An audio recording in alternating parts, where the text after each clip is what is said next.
তো আমরা চলুন, অনেক শিক্ষার্থী আছে যারা মনে করে যে ড্রয়িং আসলে একটা অনেক কঠিন বিষয়, যে বিষয়টা আসলে আপনাদের মনে হয় যে এতটা কঠিন আপনারা আসলে পেরে উঠবেন না।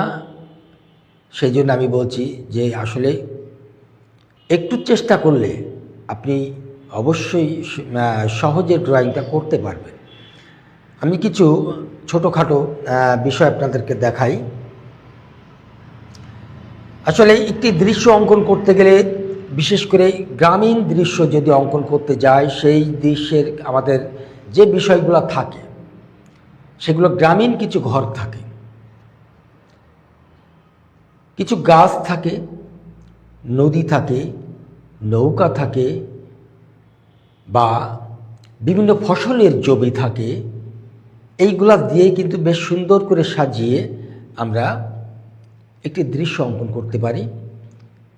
এর পাশাপাশি আমরা কিছু কর্মরত মানুষ বিভিন্নভাবেই আমরা কিন্তু ওখানে দেখাতে পারি। তো যেহেতু একটি দৃশ্য অঙ্কন করতে গেলে প্রাথমিক অবস্থানে আসলে সবারই একটু কঠিন মনে হয়, যারা নতুন একেবারে, তো তারা কি করবেন, প্রত্যেকটি বিষয় আলাদা করে আপনি প্র্যাকটিস করুন। যেমন ধরুন আমি একটি ঘর অঙ্কন করব। ধরুন আমি এখানে একটি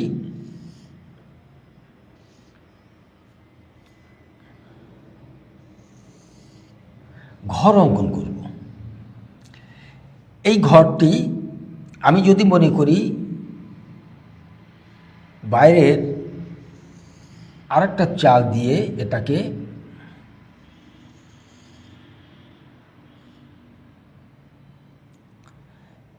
এখান থেকে এই শুরু করব, আর এটার এখান থেকে এই শুরু করে, অর্থাৎ এই চালের যে মূল ঘরের দেওয়াল, সেই দেওয়ালটা যদি আমি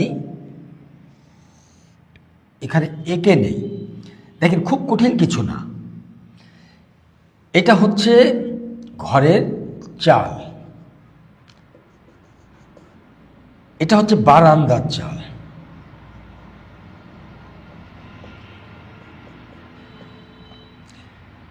এইবার এই বারান্দার এই চালের কিন্তু কি করব, এখান থেকে এখান থেকে আমরা সোজা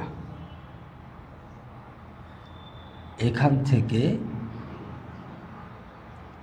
এটা যেভাবে দিয়ে রাখলাম, একইভাবে আমি এটাও দিয়ে রাখছি। আপনাদের সহজ করার জন্য কিন্তু আমি এই পদ্ধতি বের করছি। এইভাবে আমি দিয়ে দিলাম, এখান থেকে আমি এটা অ্যাঙ্গেল করলাম, এটা এখান থেকে অ্যাঙ্গেল করলাম, তাহলে এটা বারান্দার অংশ হয়ে গেল। এখান থেকে সোজা করে, এখান থেকে একটু সোজা করে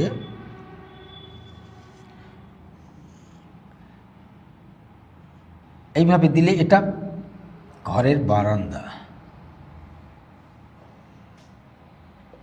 এটা ডাবল করে দিলাম।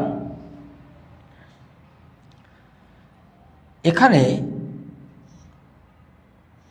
ঘরের দরজা, জানালা, এইভাবে যদি আমরা প্রত্যেকটি বিষয় আলাদাভাবে শিখি, তাহলে খুব সহজেই আমরা এটা করতে পারব।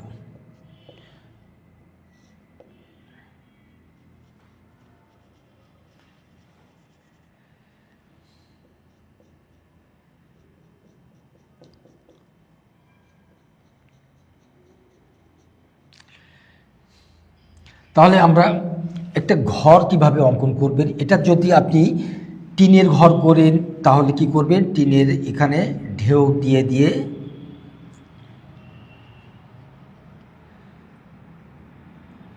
এই টিনের এইগুলা সব ঢেউ করে দিবেন।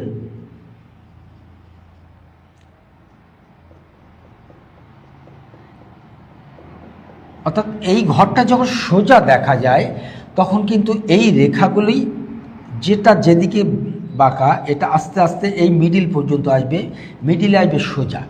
এটা এইদিকে যখন বাঁকা তখন এদিকে দিয়ে আস্তে আস্তে এই সোজা হতে হতে এই জায়গায় এসে এই সোজা হয়ে যাবে। এখান থেকে এবারে এদিকে কাত হতে হতে ঠিক এইভাবে ধরে এই মিডিলে সোজা, এটা এই দিকে, এটা এই দিকে, এইভাবে আমরা এইগুলা ব্যবহার করে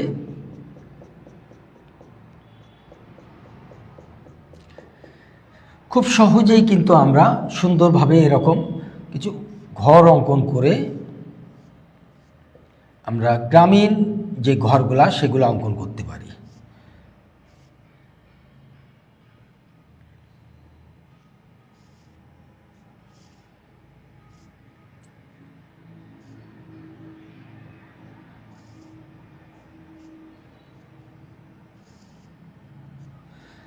আমরা একটু সিঁড়ি ব্যবহার করলাম।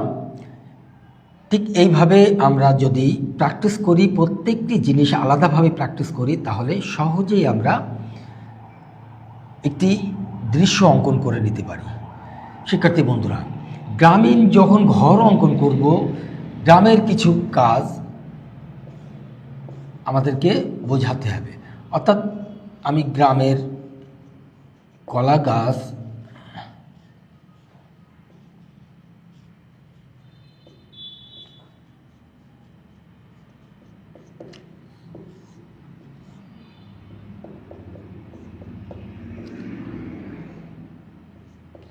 এইভাবে আপনারা প্র্যাকটিস করুন, দেখবেন আস্তে আস্তে আস্তে আস্তে আপনাদের সব কিছু নিয়ন্ত্রণে চলে আসবে।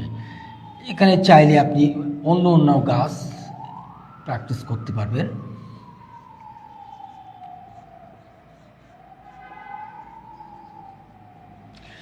ঘরের পিছনে কিছু এরকম অন্যান্য গাছ দিয়ে আপনি সুন্দরভাবে প্র্যাকটিস করে গাছ বোঝাতে পারবেন।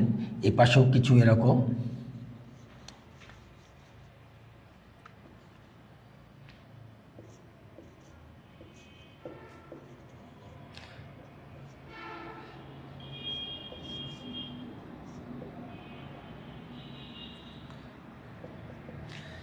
এভাবে কিছু গাছ আপনারা বোঝাতে পারেন। তাহলে আমরা ঘর প্র্যাকটিস করলাম, কিছু গাছ প্র্যাকটিস করলাম। আচ্ছা, ঘরের পাশে যদি চাই আমরা আরও কিছু ঘর দেখাতে পারি। যদি আমরা এক সাইড, অর্থাৎ আমরা যদি মনে করি যে আমি এই ঘরটার এই অ্যাঙ্গেলে দেখতে পাচ্ছি, তখন আমরা ঠিক এইভাবেই কিন্তু একটা সাইড আমরা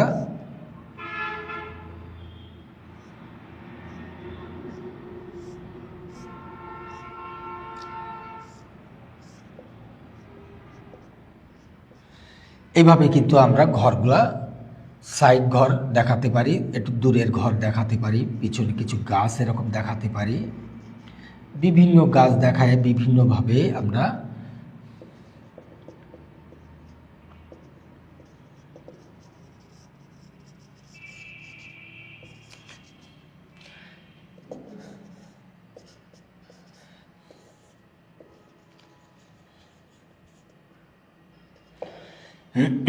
এভাবে কিন্তু আমরা সহজে একটি দৃশ্য অঙ্কন করতে পারি। আচ্ছা, এর বাইরে আমরা যে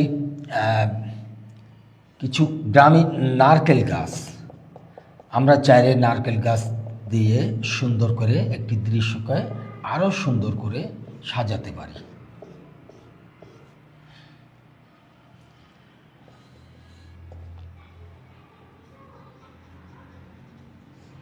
এগুলা প্রত্যেকটি আপনি যখন আলাদাভাবে প্র্যাকটিস করবেন, তখন কিন্তু এইগুলাই বেশ সুন্দরভাবে আপনি প্রত্যেকটি দৃশ্যে বিভিন্ন জায়গায় দিয়ে দিয়ে আপনি সাজায়ে এটাকে আরও সুন্দর করতে পারেন।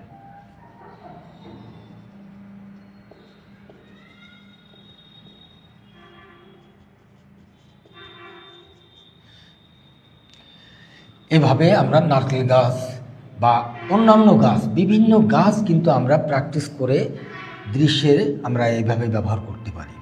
আমরা যদি মনে করি যে আমরা একটি নদী দিয়ে এখানে দেব, তো গ্রামে, বিশেষ করে গ্রামে কিন্তু প্রচুর এরকম নদী দেখা যায়। তো সেই নদীতে আবার এরকম নৌকা, এটা গ্রামীণ একটা দৃশ্যে কিন্তু এগুলো আসলে খুব একটা গুরুত্বপূর্ণ বিষয়।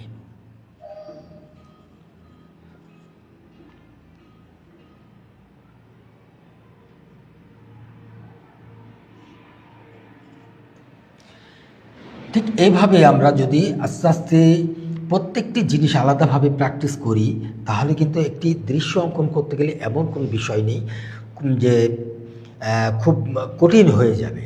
আপনারা চাইলে সহজে এগুলা করতে পারবেন। শুধুমাত্র আপনাদেরকে এইগুলা একটু আলাদাভাবে প্র্যাকটিস করে তারপরে যে আপনারা এইগুলা করবেন, দেখবেন যে আস্তে আস্তে আস্তে আস্তে আপনার সব কিছু নিয়ন্ত্রণে চলে আসবে। শুধুমাত্র আমাদের বিষয়গুলো থাকবে কি, দূর নিকটের যে বিষয় অর্থাৎ পরিপ্রেক্ষিতের যে বিষয়গুলো, এইগুলা নিয়ে আপনি একটু দেখবেন যে কোনটা দূরে কোনটা কাছে। দূরের জিনিস সবসময় ছোট দেখব, কাছের জিনিস বড় দেখব। এটার কম বেশি এর আগেও কিন্তু আমরা পরিপ্রেক্ষিতের বিষয় নিয়ে বিভিন্ন ক্লাস করেছি, বিভিন্ন বিষয় নিয়ে আপনাদেরকে দেখাইছি। ঠিক সেইভাবেই আপনারা প্র্যাকটিস করতে থাকবেন, দেখবেন এক সময় এটা আরও আপনি ক্লিয়ার বুঝতে পারবেন।